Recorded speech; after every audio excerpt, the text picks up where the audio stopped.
So, welcome to another Thursday Thought. I'm the Reverend Gary Simmons here at St George's Church, Glasgow in Tamworth. I'm going to start with a question. What causes us the most pain and the most joy? Same answer to those two thoughts. What can bring us the greatest love and the deepest heartache? I heard that question being asked on a course I did quite a number of years ago. And one answer, the answer they were looking for, whether you agree or not, is people or relationships. People can cause us the greatest joy and love, but also the deepest pain and sorrow. And at this time, and all that we've been through and are going through, we're reminded very vividly just how important people and relationships are to us. People have lost loved ones in this time. We've not seen people for months. We haven't been able to hug or touch those who are part of our family elsewhere. And as we approach Christmas, we know what people are saying. Desperate to see loved ones and whether it's right to do it, because we are made for relationships and we want to have good relationships.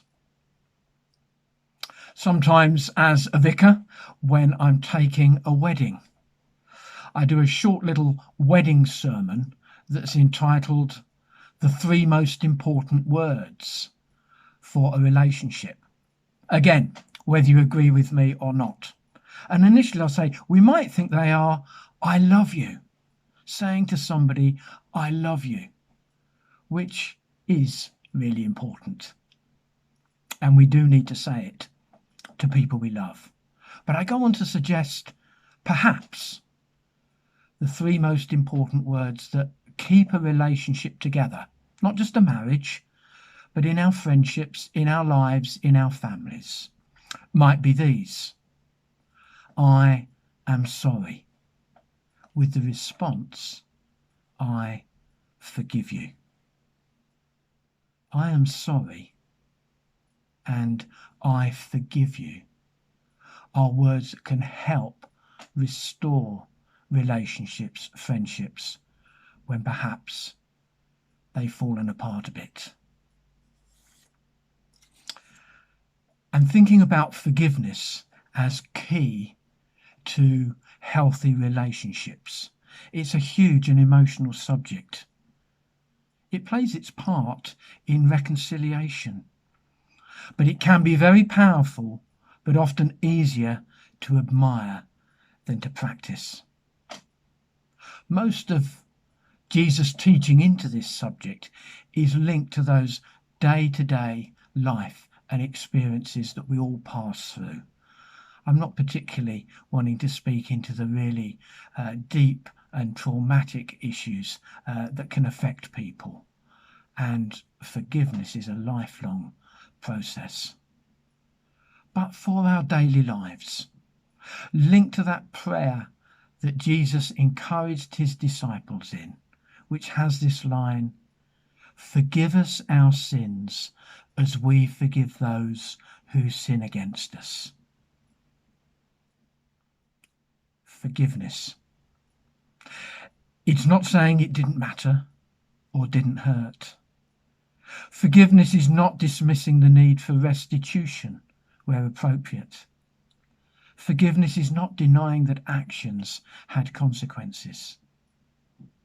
And forgiveness is not the same as reconciliation. Forgiveness will not always mean forgetting. Some wounds are deep and leave their scars, although the pain has subsided. But I do believe forgiveness helps to mend relationships. Forgiveness can free others and release ourselves from cages of resentment and bitterness. Forgiveness brings healing. Forgiveness is a response to God's grace and ministering that grace to someone else.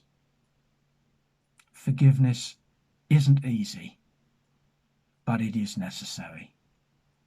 And I know I've been on the receiving end where I've needed to try, with God's help, to forgive someone who may have hurt me. But equally, I know I've let other people down. I've hurt them and have needed to say sorry and seek their forgiveness. It is at the heart of healthy relationships. It was Alexander Pope who said, "To err is human, to forgive is divine." We will need God's help, His grace, His love to forgive from the heart.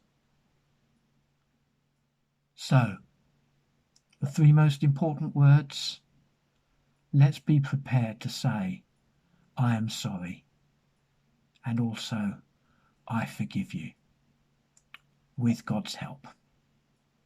God bless you.